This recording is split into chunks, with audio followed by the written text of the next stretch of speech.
Baik Bapak Ibu, kita bersyukur pada malam hari ini kita berkumpul di tempat ini. Seperti yang sudah tadi saya katakan, bahwa kita dikumpulkan untuk bersama-sama berbagi duka cita yang dimana sudah 40 hari lamanya saudara kita, mama kekasih kita telah pergi dipanggil pulang oleh Tuhan untuk kembali. Kita percaya bahwa setiap kita kehidupan kita sebagai orang percaya, di dalam kitab Ayub mengatakan kepada kita bahwa orang yang beriman, orang yang percaya ketika dipanggil pulang oleh Tuhan, itu tidak ada waktu untuk berkeliaran di bumi, sama seperti yang paham-paham kebanyakan orang tahu. Jelas Alkitab mengatakan di sana kepada kita, setiap orang yang sudah dipanggil pulang saat itu juga akan bersama-sama dengan Tuhan di Firdaus, jikalau dia percaya kepada Tuhan. Oleh karena itu, kalau sampai dengan hari ini masih ada di antara kita yang percaya dengan arwah-arwah, yang masih percaya dengan arwah-arwah orang mati yang seringkali muncul dalam mimpi, muncul di dalam penglihatan dan lain sebagainya, sebenarnya itu bukanlah arwah dari orang tua kita, keluarga kita, atau orang-orang yang kita sayangi, tapi itu sebenarnya adalah pekerjaan iblis untuk menguji seberapa besar iman kita kepada Tuhan. Karena kalau kita percaya kepada firman Tuhan, maka firman Tuhan mengatakan orang yang sudah meninggal pada saat itu juga dia tidak kembali lagi, tempat tinggalnya pun dia tidak tahu.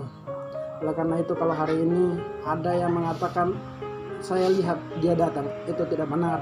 Itu sebenarnya pekerjaan iblis untuk menggoda iman kita, kepercayaan kita kepadanya.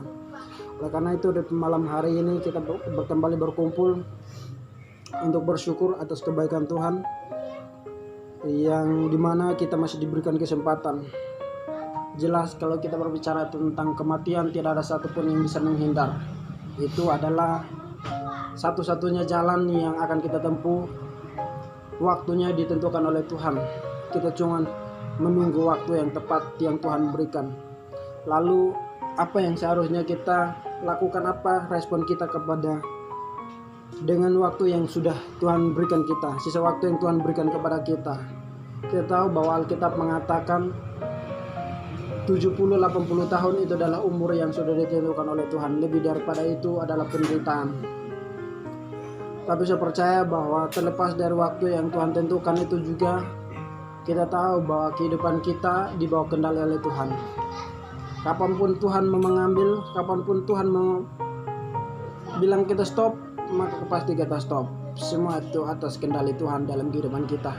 Karena Alkitab mengatakan tidak sehasta bisa kita menambahkan umur hidup kita.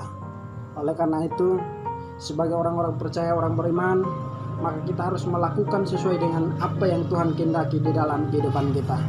Pada malam hari ini saya mengajak Bapak Ibu untuk kita belajar satu bagian kebenaran firman Tuhan di dalam kitab Injil Lukas pasal 5 ayat 1 hingga ayatnya yang ke-11. Dan sesudah mereka menghela perahu-perahunya ke darat, mereka pun meninggalkan segala sesuatu lalu mengikut Yesus. Iya, terima kasih Bapak Ibu dan Saudara yang diberkati oleh Tuhan kita Yesus Kristus. Dari cerita ini muncul pertanyaan bagi kita semua. Pernahkah kita memikirkan dan merenungkan kenapa kita ada di dunia ini? Seringkali kita berpikir bahwa kita ada di dunia ini karena memang kita ada di dunia ini karena ada sudah dikehendaki oleh Tuhan di antara orang tua kita. Kita ada di dunia ini karena kehendak orang tua kita. Tapi sebenarnya yang ingin saya sampaikan bahwa tujuan utama Tuhan menciptakan manusia ada di dunia ini adalah untuk memuliakan Tuhan. Nah, saudara yang diberkati oleh Tuhan kita Yesus Kristus, kalau kita mengetahui bahwa tujuan kita ketika Tuhan menciptakan manusia, tujuan utamanya adalah memuliakan nama Tuhan. Untuk yang jelas, ketika kita punya tujuan kita diciptakan untuk memuliakan nama Tuhan, maka kita memuliakan nama Tuhan itu harus sesuai dengan apa yang kita mau kehendaki. Seringkali tidak sesuai dengan apa yang orang ingin memuji Tuhan, tapi lihat dulu kondisinya. Seringkali orang memuliakan Tuhan, lihat dulu kira-kira sesuai dengan apa yang dikehendaki atau tidak, menyenangkan atau tidak, menghasilkan atau tidak. Seringkali itu yang terjadi dalam kehidupan kita. Nah, Bapak Ibu dan Saudara yang diberkati oleh Tuhan kita Yesus Kristus, di dalam kisah ini menceritakan kepada kita, ya, ini adalah kisah yang menarik. di malam hari ini untuk kita merenungkan. Bayangkan Bapak Ibu, Alkitab menceritakan kepada kita bahwa Simon Petrus dan teman-temannya baru selesai bersihkan jalannya. Lalu tiba-tiba datanglah Yesus kepada mereka dan memberi perintah meminjam perahu daripada mereka untuk jadikan perahu itu mimbar untuk memberitakan Injil kepada orang-orang yang mengikuti Yesus. Alkitab tidak memberikan kita komentar daripada Petrus yang memberikan alasan, Tuhan saya ini baru selesai membersihkan jalan. Kita tahu bahwa pekerjaan seorang nelayan yang jelas pasti sepanjang malam mereka sudah bekerja keras. Mereka berusaha untuk mencari ikan dan pada pagi hari baru mereka kembali ke darat. Dan kebiasaannya seorang nelayan itu tidurnya di siang. Malam itu adalah waktu mereka untuk bekerja. Saya tidak bayangkan ketika Petrus dan teman-temannya ada di posisi itu dan Tuhan berikan perintah, Yesus beri perintah kepada mereka untuk melakukan sebuah pekerjaan yang Tuhan inginkan. Yang jelas adalah Alkitab tidak mencatat kepada kita bahwa Petrus menolak apa yang Tuhan perintahkan. Tapi Alkitab mencatat bahwa Petrus dan teman-temannya meminjamkan perahu itu kepada mereka, kepada Yesus untuk jadikan mimbar dan menyampaikan kebenaran firman Tuhan. Ini menarik. Kenapa fisik mereka itu sudah lemah, ngantuk, capek, pasti lelah. Sehingga tidak heran kalau kita baca di ayat 5, Simon komentar kepada Yesus, Tuhan kami sudah semalaman melakukan pekerjaan menjala ikan itu, tapi kami tidak mendapatkan hasil apa-apa. Dari sisi manusianya, Simon merasa saya sudah capek. Tetapi yang jelas ketika dia menyampaikan alasan itu, dia sudah melakukan apa yang Tuhan perintahkan.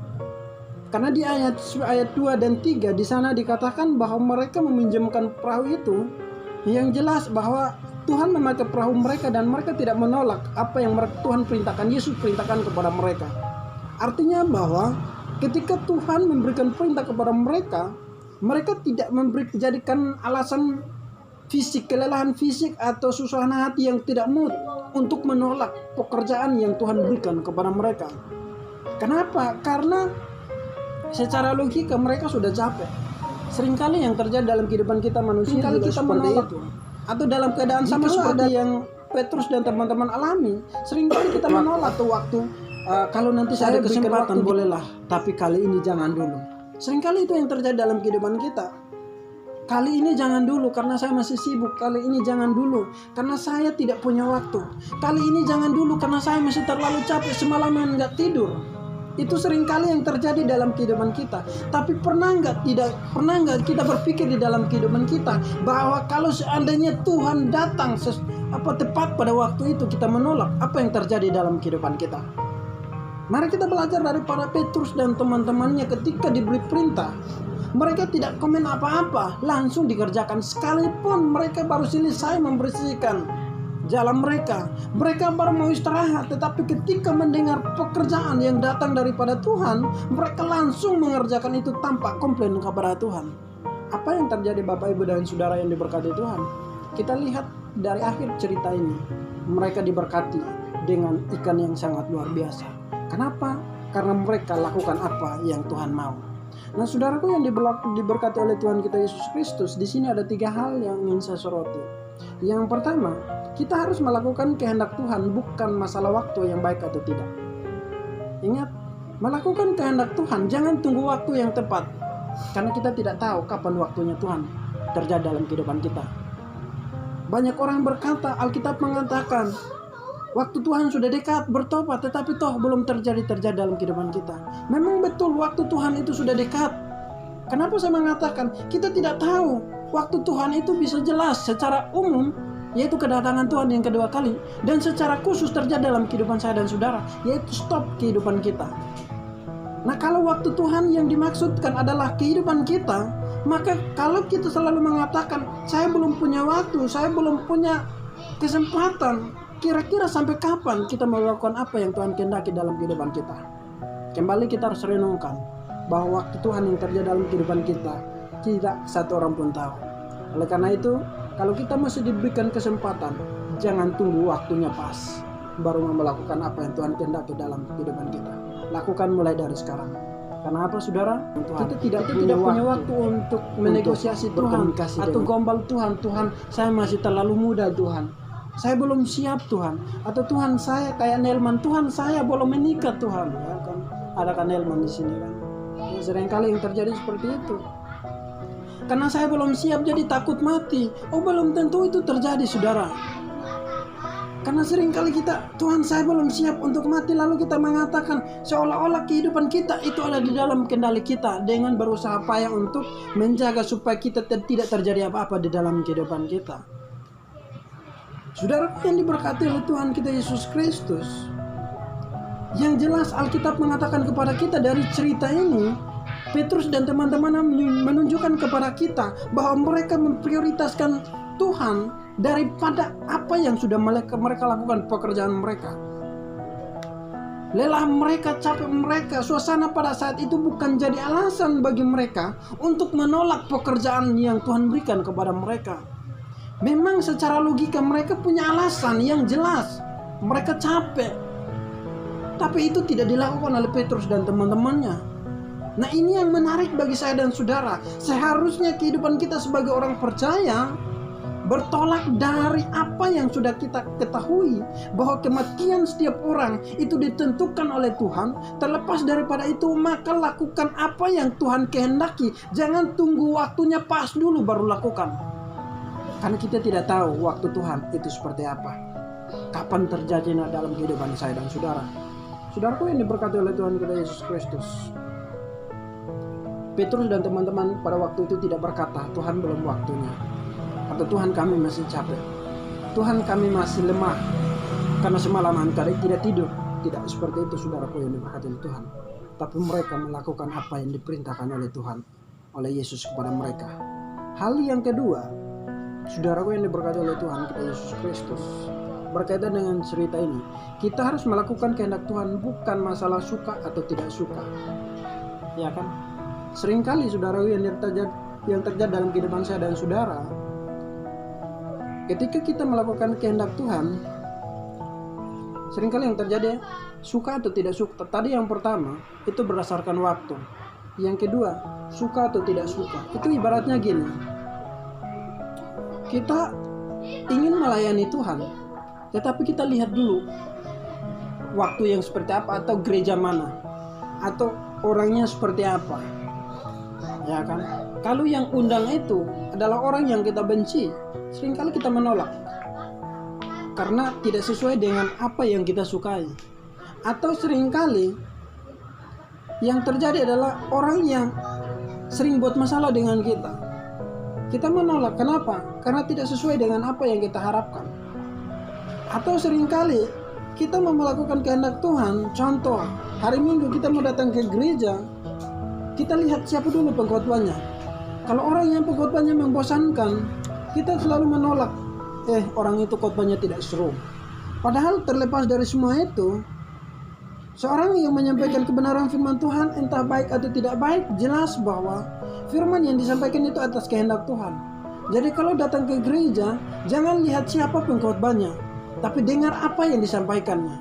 Karena kalau kita mau melihat dari pengkhotbah, maka seorang manusia atau hamba Tuhan yang dipakai untuk mengkhotbah, menyampaikan firman Tuhan itu tidak terlepas daripada dosa yang dilakukan dalam kehidupan manusia.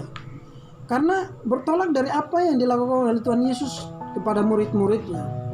Ketika Tuhan memanggil murid-muridnya untuk menjadi murid daripada Yesus, dia tidak panggil orang yang ahli kitab, tetapi yang dipanggil adalah apa? Mereka yang siap melayani. Artinya bahwa apa? Latar belakang kehidupan seorang itu tidak menentukan untuk kita dengar firman atau tidak. Ya. Jadi seringkali yang terjadi adalah kita lihat dulu latar belakangnya. Ibaratnya gini, kalau saya adalah seorang dikenal di kalangan masyarakat, ada di kalangan lingkungan saya adalah seorang yang pencuri, tukang pencuri, atau perampok, atau apalah gitu yang jelek di mata Tuhan. Lalu ketika saya datang kepada jemaat dan saya menyampaikan 5 tambah 5 itu 10, karena jemaat melihat latar belakang peristiwa seorang yang tukang penipu, perampok, pencuri, semua hal yang saya lakukan adalah yang jelek, maka jemaat Tuhan tidak percaya yang saya katakan bahwa 10 tambah 10 itu adalah 5 tambah 5 itu adalah 10.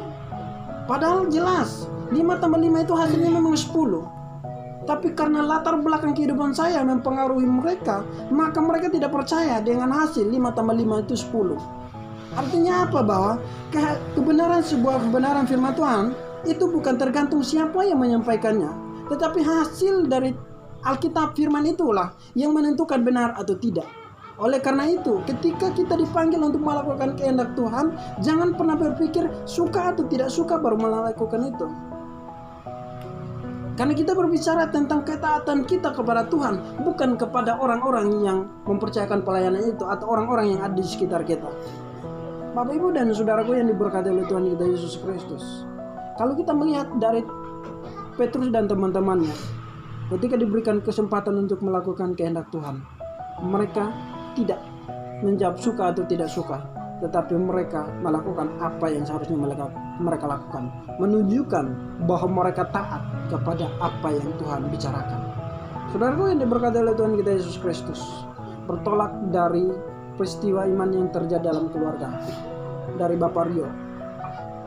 Seperti yang tadi saya katakan, bahwa kita tidak bisa mengulur-ulurkan waktunya Tuhan. Waktu Tuhan itu pasti terjadi dalam kehidupan kita. Tapi yang jelas, kita harus melakukan itu. Suka atau tidak suka, itu adalah rencana Tuhan di dalam kehidupan kita. Kita harus terima. Kalau hari ini ada yang mengatakan, Tuhan, saya belum siap untuk kehilangan orang-orang yang ada di sekitar saya. Tuhan, saya belum siap untuk kehilangan orang tua saya. Justru perasaan itu yang harus kita hilangkan, karena kita tidak bisa mengatur Tuhan di dalam kehidupan saya dan saudara. Seharusnya Tuhan yang mengatur kita, karena percaya itu adalah rencana Tuhan yang terbaik di dalam kehidupan kita. Saudaraku yang diberkati oleh Tuhan kita Yesus Kristus, siapa sih yang tidak sedih? Siapa sih yang tidak merasa kehilangan? Semua di antara kita pasti merasa kehilangan, tetapi jangan sampai kehilangan itu membuat kita justru menolak untuk melakukan apa yang Tuhan kehendaki di dalam kehidupan kita. Ingat, melakukan kehendak Tuhan itu bukan berdasar suka atau tidak suka, tetapi harus berdasarkan ketaatan kita kepada Tuhan. Itu yang dilakukan oleh Petrus dan teman-temannya. Hal ketiga dan yang terakhir yang disampaikan oleh firman Tuhan dari bagian ini, yaitu adalah melakukan kehendak Tuhan dengan motivasi di belakang, bukan di depan. Bapak, Ibu, dan saudara yang diberkati oleh Tuhan, di ayat 3 tadi katakan, ia naik ke dalam salah satu perahu itu, yaitu perahu Simon, dan menyuruh dia supaya menolakkan perahunya sedikit jauh dari pantai. Lalu ia duduk dan mengajar orang banyak dari atas perahu. Saudara, ini ibaratnya gini, kita diberikan sebuah pekerjaan, tapi bayarannya kemudian. Ya, kita diberikan sebuah pekerjaan tapi bayarannya kemudian, saudara. Yang jelas dari bagian konteks firman Tuhan ini, Petrus tidak tahu bayarannya apa. Simon tidak tahu bayarannya apa dengan teman-temannya, apa hasil yang mereka dapat dari perintah yang Tuhan lakukan. Yang jelas bahwa di sini mereka terus melakukan ketaatan, mereka menunjukkan bahwa mereka lakukan tanpa melihat apa yang akan mereka dapat, upah apa yang mereka dapat dari pekerjaan itu. Itulah yang saya maksud, melakukan kehendak Tuhan dengan motivasi di belakang, bukan di depan. Jadi itu ibaratnya kita mau melakukan pekerjaan Tuhan, itu ibaratnya bahwa kita ingin kayak berinvestasi lah. Ya, orang kalau berinvestasi itu mengumpulkan di depan dulu, hasilnya kemudian. Nah, sama seperti itu. Melakukan kehendak Tuhan, melakukan pelayanan Tuhan, pekerjaan Tuhan, melayani Tuhan, jangan mengharapkan apa yang kita dapat dari pelayanan itu. Tapi lakukanlah, percaya bahwa Tuhan pasti tidak mengecewakan apa yang sudah kita lakukan. Jadi kalau hari ini kita berdoa kepada Tuhan, Tuhan, saya mau supaya saya diberkati. Apa yang sudah kita lakukan untuk Tuhan, baru kita berdoa demikian. Jadi kita harus memberikan dulu apa investasi kita kepada Tuhan, sama seperti yang Petrus dan teman-temannya lakukan. Mereka melakukan pekerjaan itu tanpa mengharapkan bayaran, tanpa bertanya, Tuhan, bayarannya apa Tuhan? Biaya sewa perahunya berapa? Mereka tidak bertanya, tetapi Alkitab jelas mengatakan bahwa mereka melakukan apa yang Tuhan kehendaki.